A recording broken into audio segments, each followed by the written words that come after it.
magnetic effect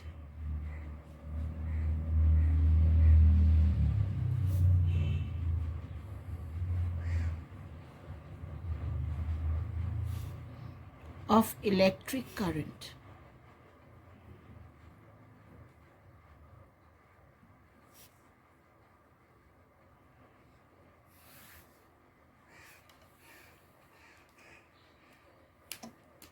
Now in class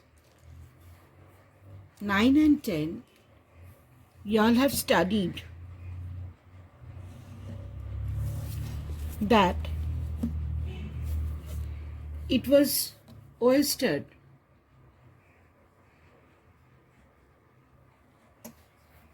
who performed an experiment which said that if you have a current carrying conductor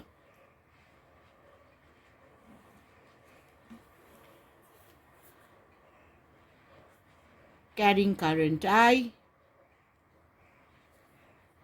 and beneath the current carrying conductor there is a magnetic needle.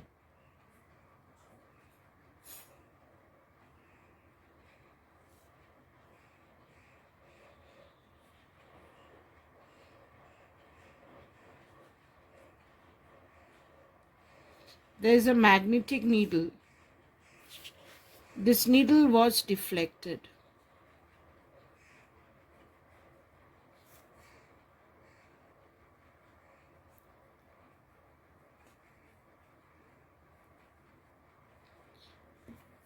And who can deflect a magnetic needle?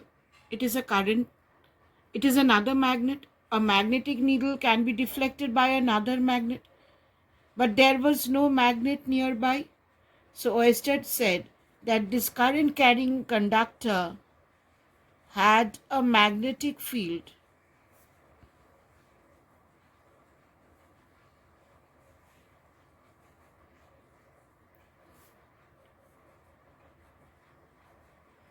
Around it. It had a magnetic field around it. Now, after it was discovered that a current carrying conductor had a magnetic field around it, the magnetic field due to different current carrying wires were studied. You have studied the magnetic field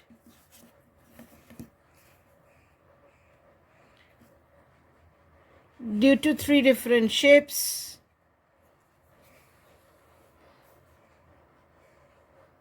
One, you have studied the magnetic field due to a current carrying straight conductor.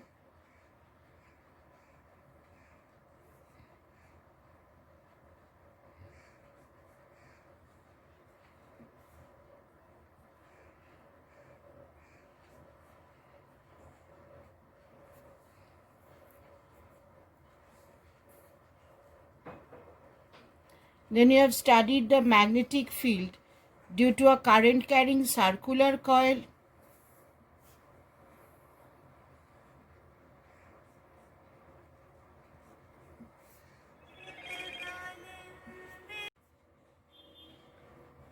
Circular coil. And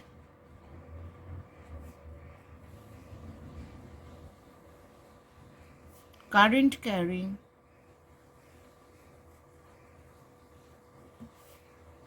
solenoid. If you remember, it was something like this.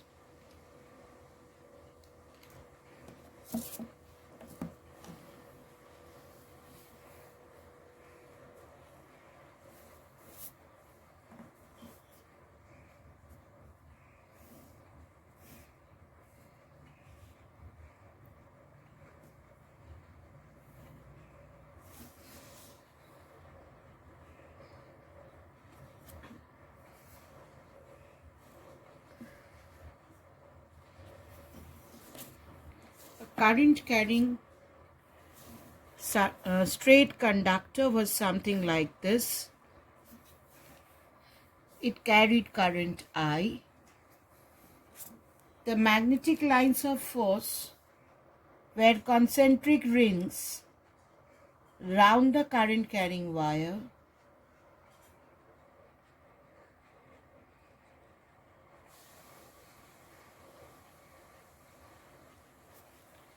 and the direction of the magnetic lines of force were obtained by the right hand thumb rule. It was obtained by the right hand thumb rule.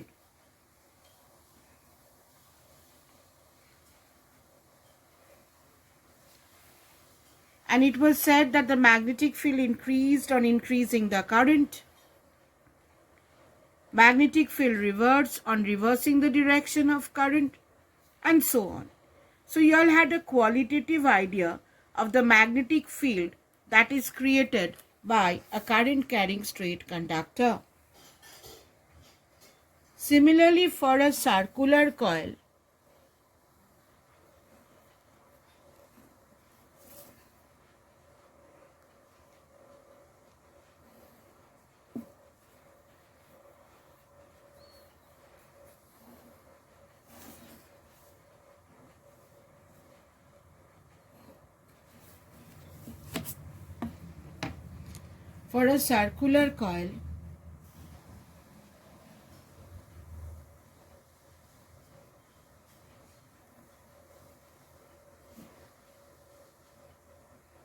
carrying current I,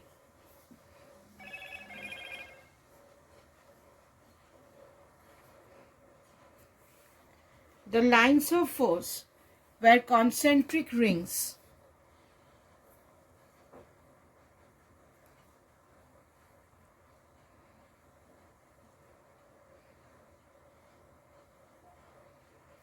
near each part of the wire.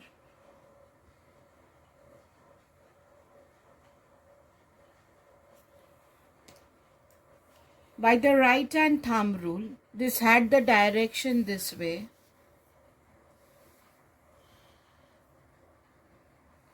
And here the magnetic field was in the opposite direction. But in the center of the coil, they were in the same direction. The magnetic field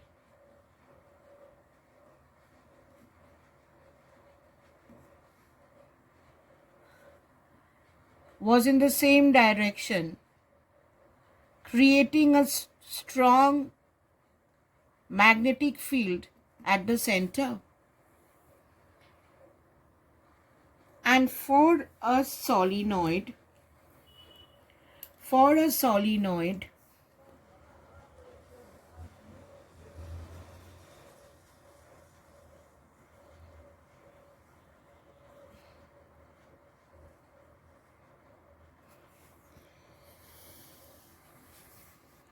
the coiling was done in this way.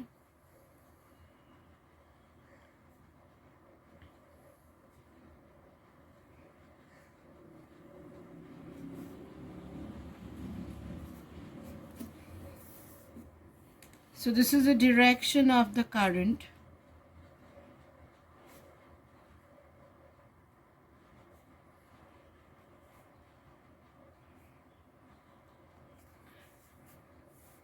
Now here, if we look at the face of the coil and the current is going clockwise, it is south pole. And if anti-clockwise, it was north pole. A combination of coils was taken in a solenoid, and this behaved like a bar magnet. Its behavior was like a bar magnet. Current is going clockwise from this side, so this is south pole, and this side will be north pole, because if you look from this side, you will see the current anti-clockwise, and the magnetic field due to a current carrying solenoid increased by increasing the current, by increasing the number of turns, or by introducing a soft iron core. Here the magnetic field would have been reversed if we reverse the direction of current. Now this part we have studied before.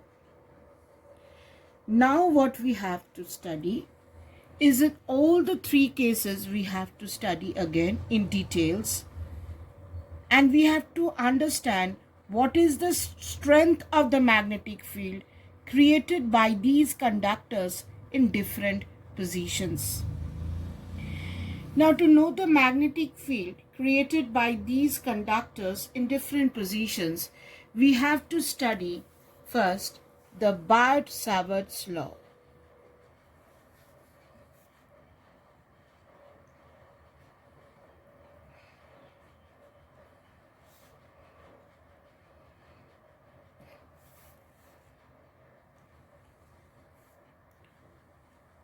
Now, what is Biot-Savart's law? Biot-Savart's law tells us that if we have a current carrying conductor, so this is my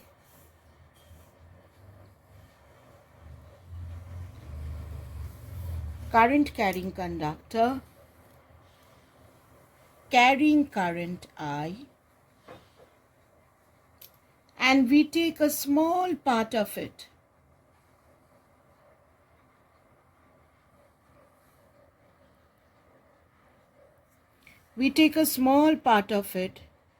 which we call as dl. Then at a distance r,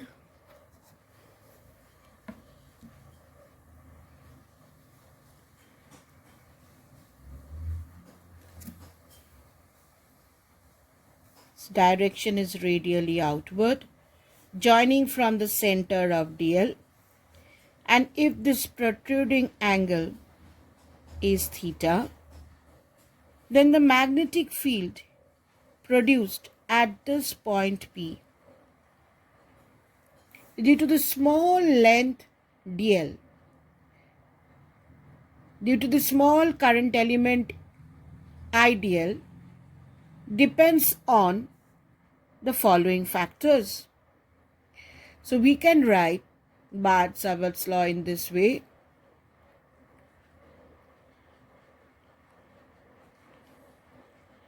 According to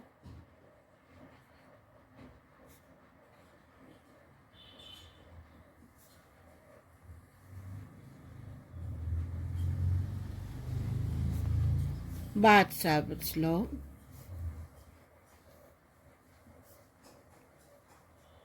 the magnetic field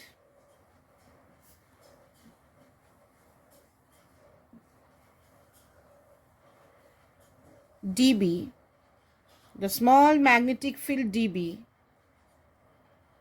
at a point P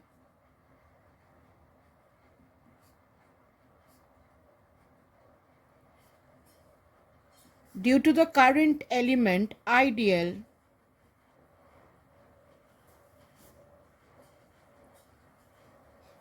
the small current element IDL depends on the following factors.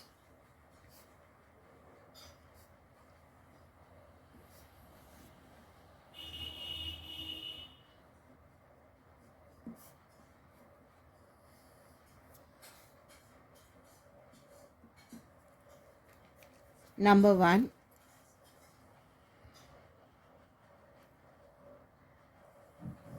dB is proportional to the current flowing through the conductor. Number 2, dB is proportional to the length dl of the element.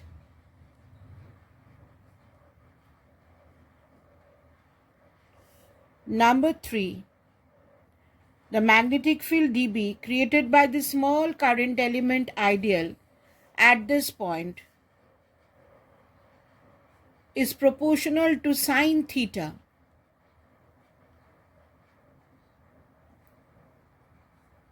It is the angle between the length of the element and the line joining the point.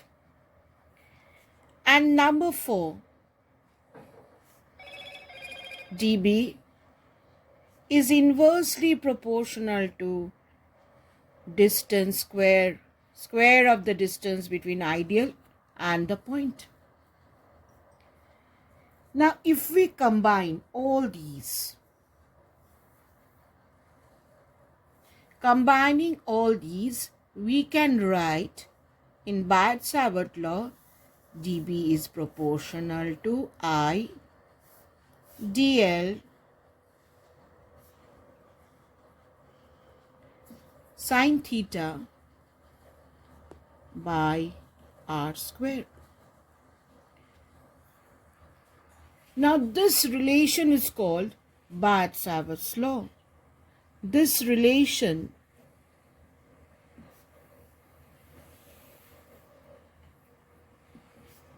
is called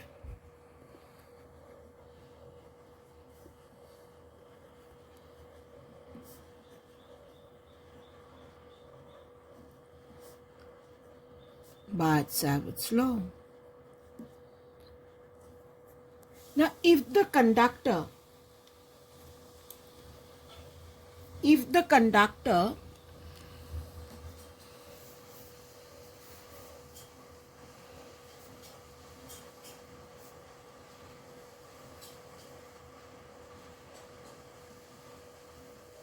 is placed in vacuum,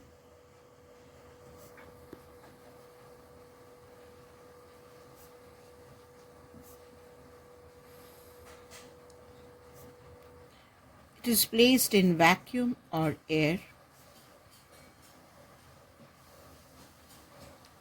then from varies as, if you introduce a equal to sign, you have to introduce a constant. That constant is mu naught by 4 pi.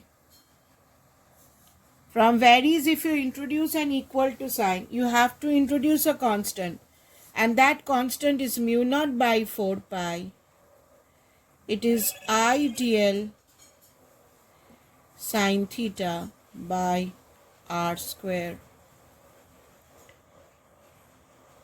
Now this mu naught by 4 pi, mu naught is known as permeability in free space, and mu naught by 4 pi, mu naught by 4 pi is the proportionality constant.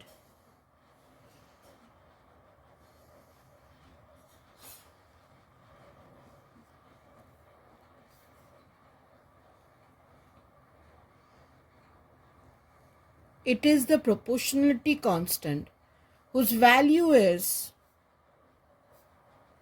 10 to the power minus 7. Now what will be its unit?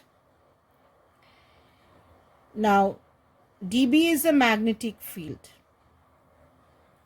so its unit is Weber per meter square. So this is Weber per meter square. This will be Weber meter minus 2. Current is ampere. dl is meter. And r square is meter square. So the unit of mu naught by 4 pi will be, this meter will cancel, and it will be Weber divided by, this ampere will come down,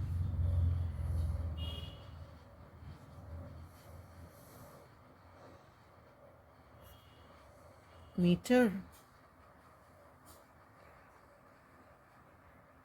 It will be Weber per ampere meter. Here mu naught is known as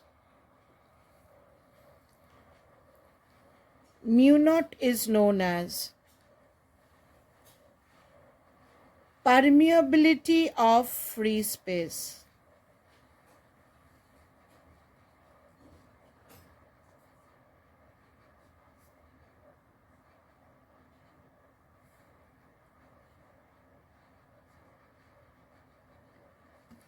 It is known as permeability of free space.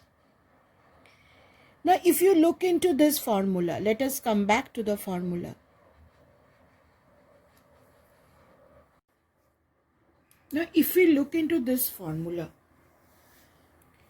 dB equal to mu naught by 4 pi I dl sine theta by r square.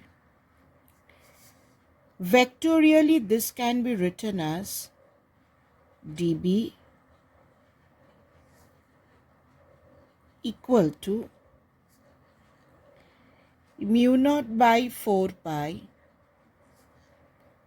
I dl cross unit vector r by r square. Why? Because here theta is the angle between dl, ideal and r. It is a protruding angle. So we can write it as r has magnitude 1. So I can write sine theta, dl sine theta as dl cross unit vector r. Here it will be dl into 1 into sine theta. So it can come out to be dl sine theta. Now, unit vector r is actually vector r by mod of vector. So if I write this as r vector, vectorially dB can be written as mu naught by 4 pi I dl cross r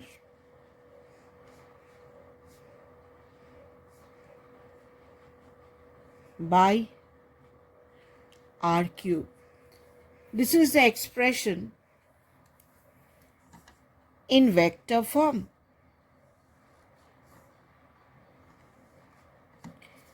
Now, what does this vector form tell us? This dB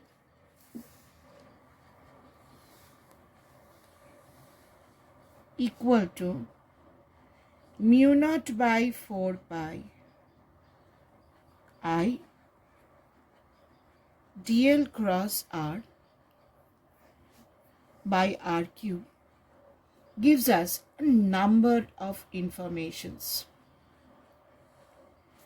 First, we can say, since A cross B is a vector perpendicular to both A vector and B vector, so first point we can write that dB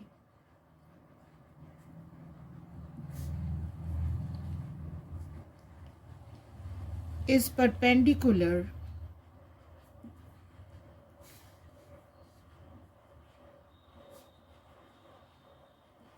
to the plane of dl and r. Now, perpendicular can be into the plane of the paper, out of the plane of the paper. Here the direction can be obtained by number of laws. We will find out by the right hand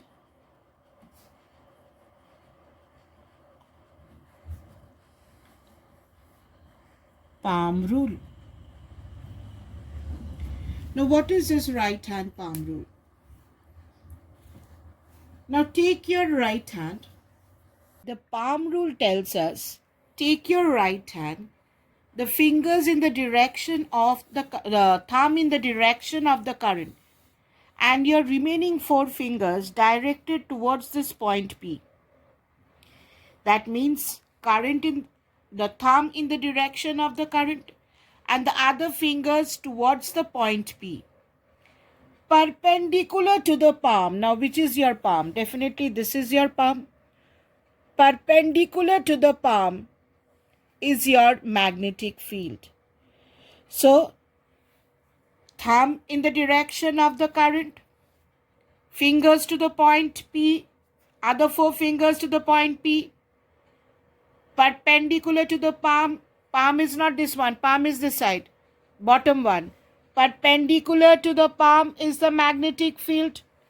So, here the magnetic field is into the plane of the paper. And when it is into, we will put a cross sign. This cross sign tells us magnetic field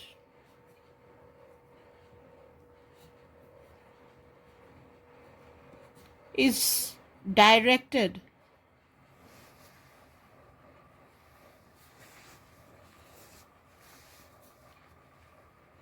into the plane of the paper.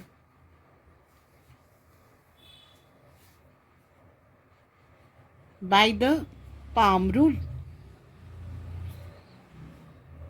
Now next point, which we can say, point number 2, at angles of 0 and 180 degree,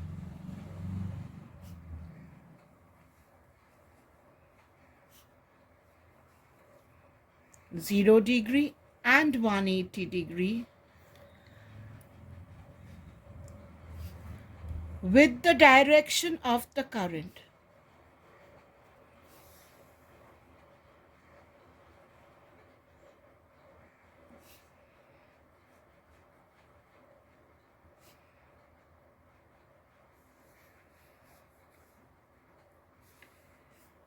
what happens here? Sine 0 is 0. So we can say no magnetic field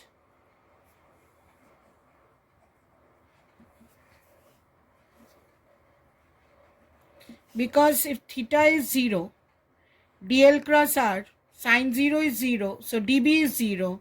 So we can say at angles of 0 and 180 degree, no magnetic field is developed.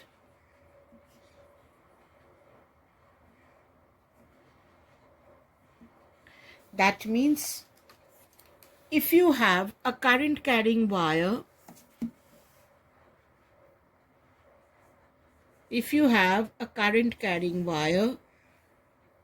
carrying current I, then at a point P or at a point Q, your magnetic field is 0. There is no magnetic field.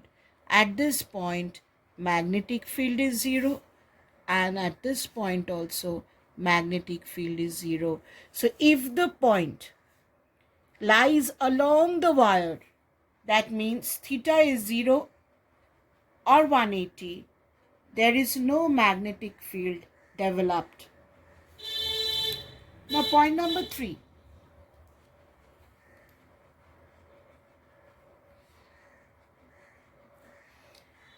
When the theta is 90 degrees, sine 90 is maximum, then the magnetic field will be maximum. So the magnetic field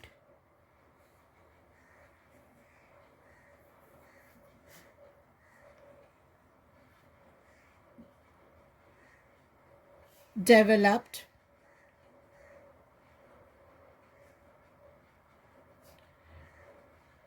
due to the current element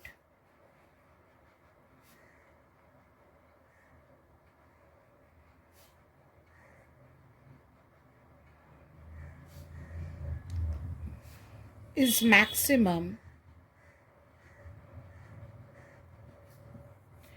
in the direction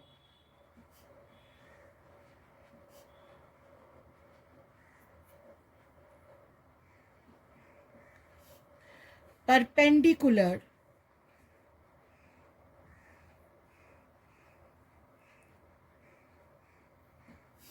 to the current element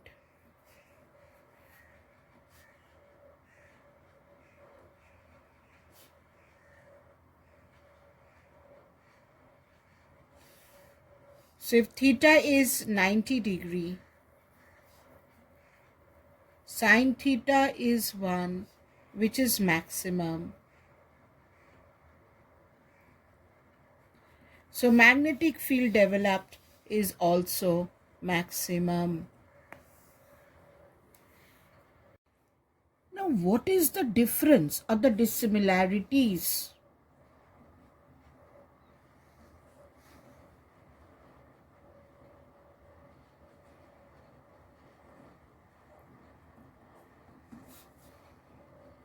between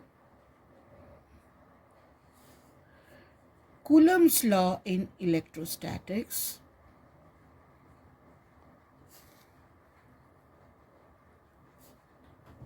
and Barth-Savart law?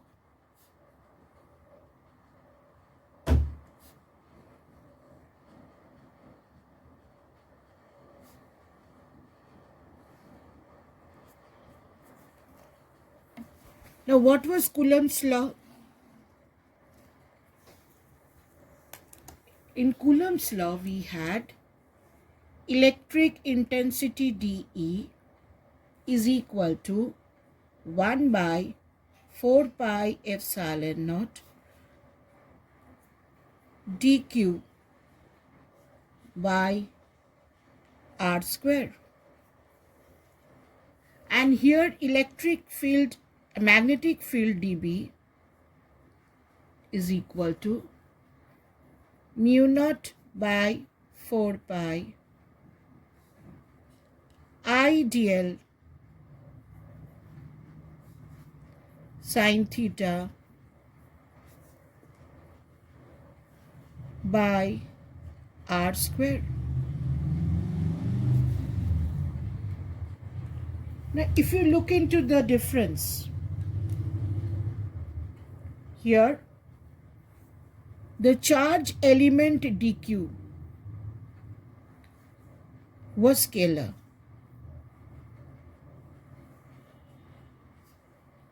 The charge element dq is scalar. But here the current element IDL is vector.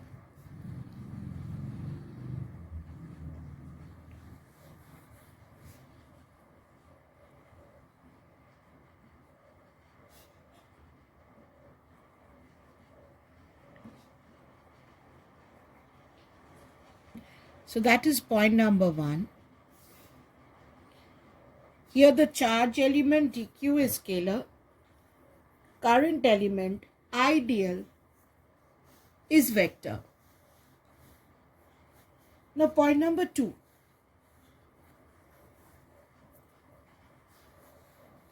Here the intensity in Coulomb's law, the electric field, depends on R. What is R? The distance of the charge element from the point P. Here no angle is involved. So point number 2, we can say that electric field depends on the distance of the charge element from the point. Depends on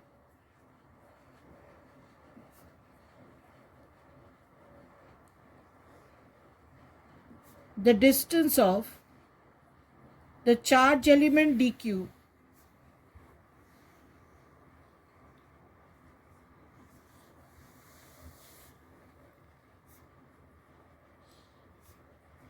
from the point.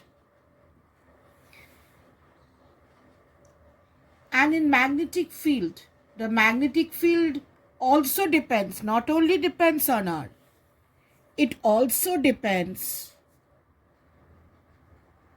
It not only depends on R, here it only depends on R, but here it depends on the angle also. It not only depends on R, but the magnetic field at the point P also depends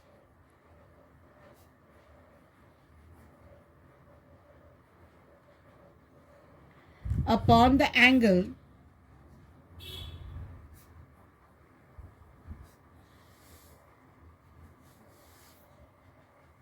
between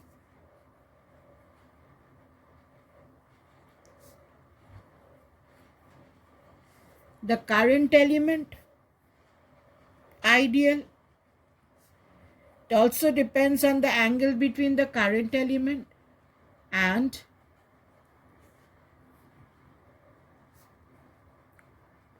the line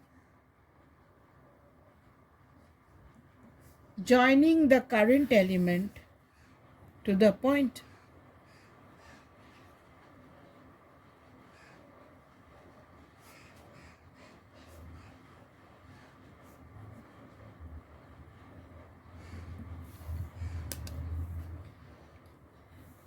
Point number 3. The direction of electric field is along the line joining the charge element and the point. The direction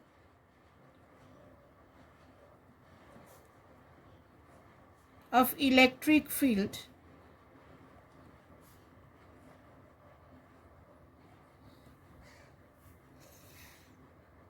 is along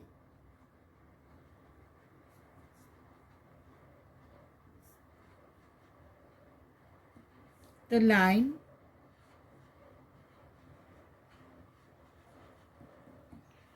joining the charge element and the point.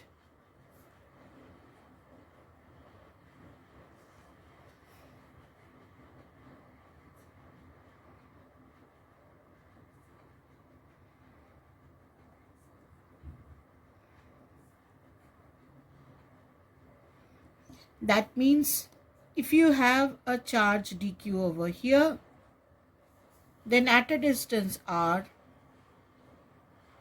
the intensity you keep a +1 coulomb charge over here, and the direction of intensity is along the line joining. The direction is in this direction. This is the direction of dE. It is along the line joining the charge element and the point P.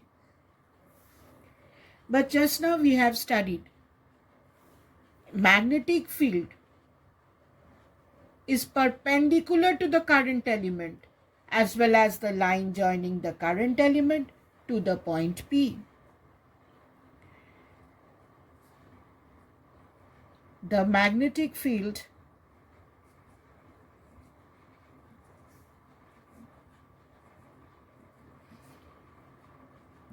is perpendicular.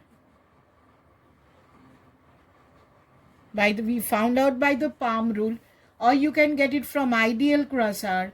It is perpendicular to the current element, ideal.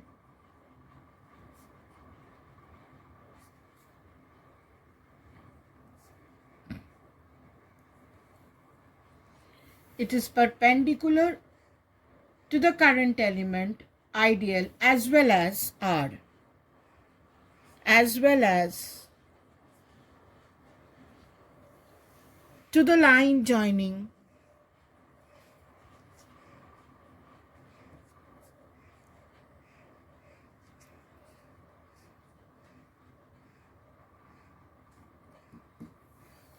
the current element to the point.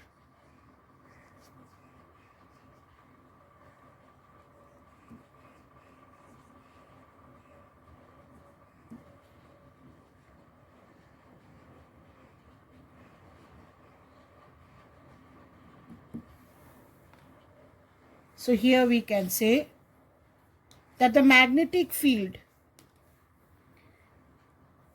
is perpendicular to the current element, ideal, and the line joining, that is R. And here the electric field is along the line. It is along the line. So in Coulomb's law, intensity depends on the charge element, which is a scalar quantity. And in magnetic field, this depends on the current element, which is a vector quantity. This only depends on R, and this depends on R as well as theta. This has a direction along the line joining dq and R. And this is perpendicular to ideal and R. Now we have to study the magnetic field due to a current carrying straight wire, circular coil, and solenoid. We have to apply Biot-Savart's law. Now let us consider a wire, a finite wire, we are going to find out, using the Barth-Savart's law, we are going to find out the magnetic field. We are going to find out the magnetic field due to a current carrying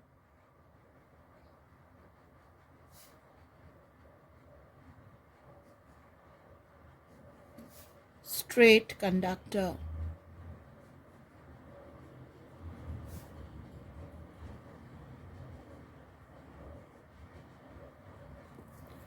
Magnetic field due to a current carrying straight conductor.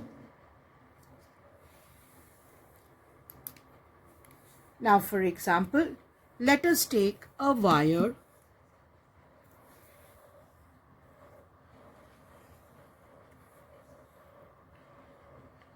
Let the current flow in this direction. And we want the magnetic field. We want the magnetic field at a distance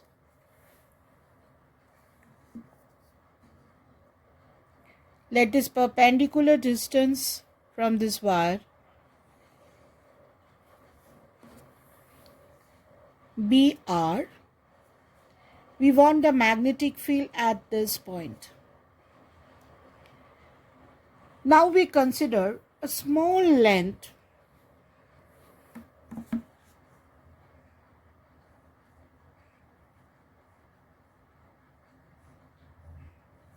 dl over here. Now we assume dl to be so small that if you join the two ends of the wire, if you join the two ends of dl,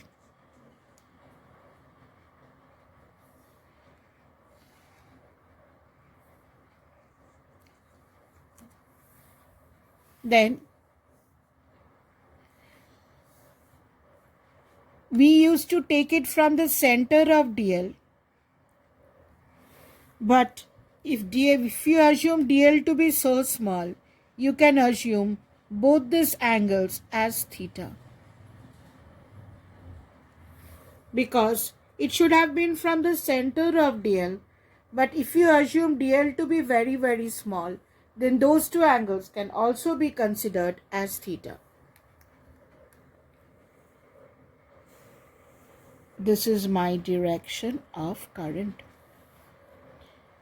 Now, what is the magnetic field due to this dl at this point? If you find the magnetic field due to this dl, dB is mu naught by 4 pi I dl sine theta, and here I am taking the distance as x by x square. The only assumption we have taken is dl is very, very small. From Barth-Savart law, theta should have been from the center. We are taking that theta is so small, both these angles can be assumed as theta. Now, to find due to this full wire, what do we have to do? We have to integrate. Now to integrate, there is a problem. Here, there are so many variables. How do we integrate? As there are so many variables, we have to take it in all in one variable. See, if I take all in terms of phi, let us take this small angle d phi. And if we join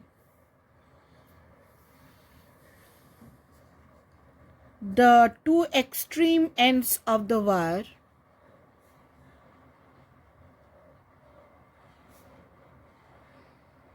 because we have to integrate over the full wire,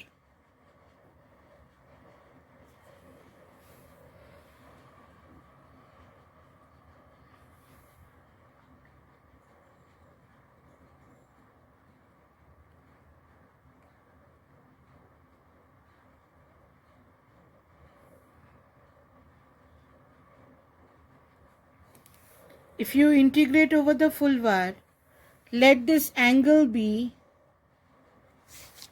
phi 1 and this angle be phi 2. And you take everything in terms of phi and integrate it from minus phi 1 to plus phi 2. From minus phi 1 to plus phi 2, you will get the magnetic field due to the full wire. Now the only thing is, everything has to be taken in terms of phi. Now what do? Here we assume a perpendicular. Draw a perpendicular on this line.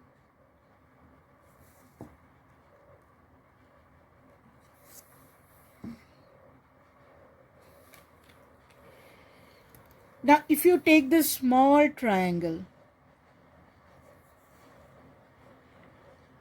let me name this as, say, AB. In this small triangle, sine theta is perpendicular, which is AB, by dl. Sine theta is perpendicular by hypotenuse. So here AB can be written as dl sine theta. So AB here can be written as dl sine theta. And if this angle is d phi, we know if angle is very small, this can be written as, AB can be written as x d phi. Because sine d phi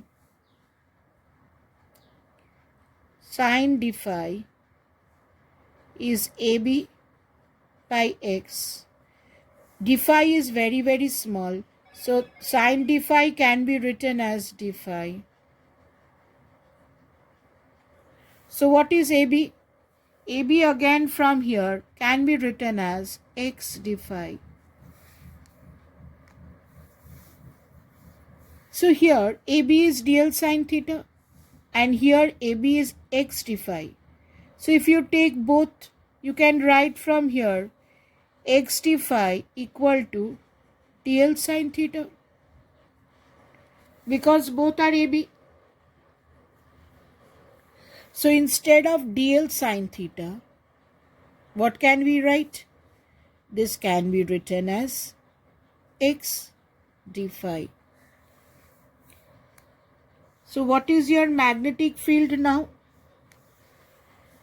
This can be written as mu naught by 4 pi I x d phi by x square. Now one x cancels off. So what do we have here? Mu naught by 4 pi I by x d phi. Now the only thing we have to remove is this x, because as the point P changes, x changes. So x is variable. We have removed dl, we have removed theta. Now the only if we remove x, then everything will go in terms of phi, and we can integrate from minus phi 1 to plus phi 2. Now from this triangle we can write cos phi is base, which is r, by hypotenuse. Therefore x can be written as r by cos phi. So put the value of x over here.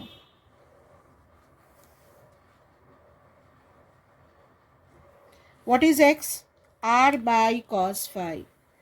So this can be written as mu naught by 4 pi I d phi r by cos phi. So cos phi goes on top. So magnetic field can be written as mu naught by 4 pi I cos phi d phi. R is constant because R is the perpendicular distance. Now only variable we have is this cos phi d phi. This dB was due to the small element dl. Now if you integrate it from minus phi 1 to plus phi 2, my total magnetic field due to the full wire will be, take the constant terms outside, integrated from minus phi 1 to plus phi 2.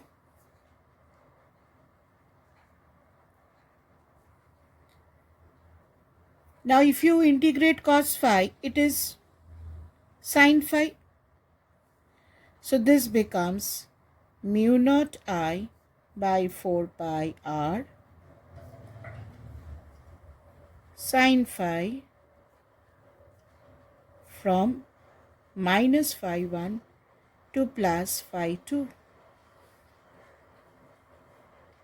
Therefore, if you put the upper limit minus lower limit, this comes out to be mu naught I by 4 pi r sin phi 2 minus sin minus phi 1.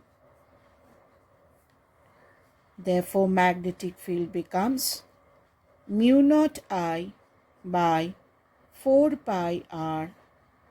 This minus minus becomes plus. So this becomes sin phi 1 plus sin phi 2. This is the expression for the magnetic field due to a current carrying straight conductor. Now let us come to certain points from this expression. Suppose the wire is an infinite wire. If the wire is an infinite wire,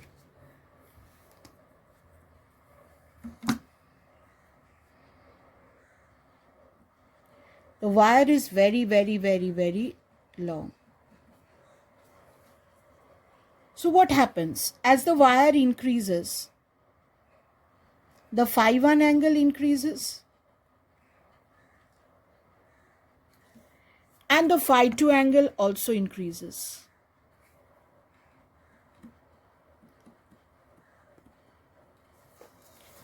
As the wire increases in length, the angle phi 1 and phi 2 goes on increasing. And if the wire is an infinite wire,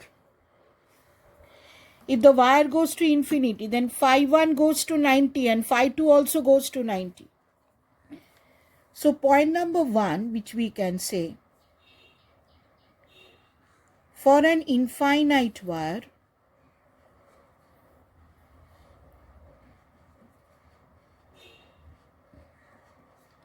phi 1 equal to phi 2 equal to 90 degree. Therefore, magnetic field due to an infinite wire becomes mu naught I by 4 pi r 1 plus 1, which is 2. So this becomes mu naught I by 2 pi r. A very, very important expression, that magnetic field due to an infinite wire at the perpendicular distance r, is mu naught I by 2 pi r. And if you draw a graph of magnetic field versus distance,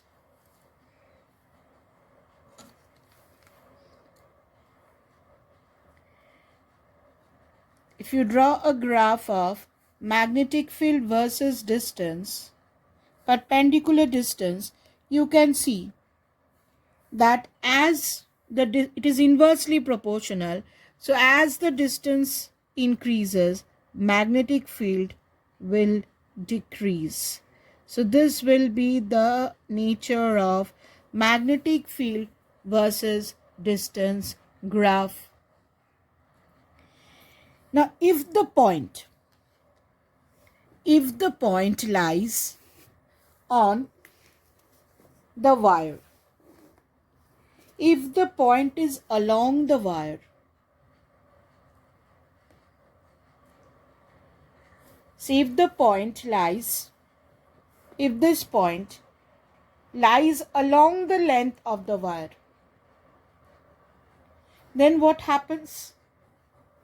Here one angle becomes 0 degree, the other angle becomes 180 degree. So sine 0 and sine 180, as we have discussed, comes out to be 0. So point number 2, at any point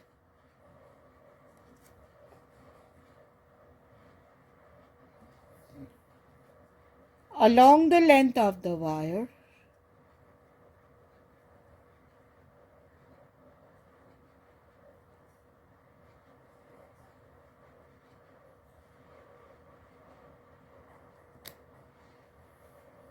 my magnetic field is 0.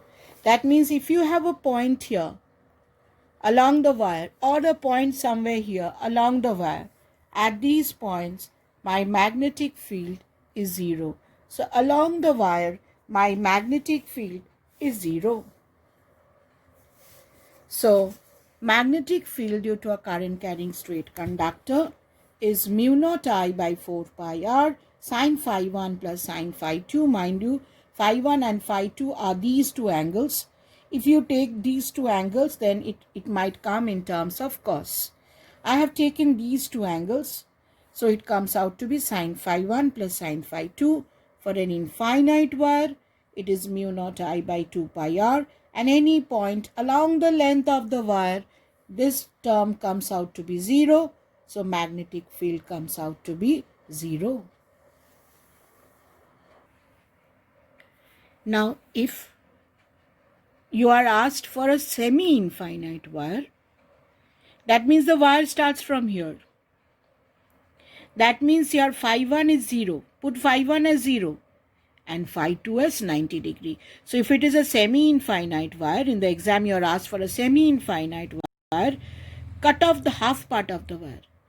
So here phi 1 is 0 and phi 2 will be 90 degree. So phi 1 put here 0 and put phi 2 as 90 degree for a semi-infinite wire.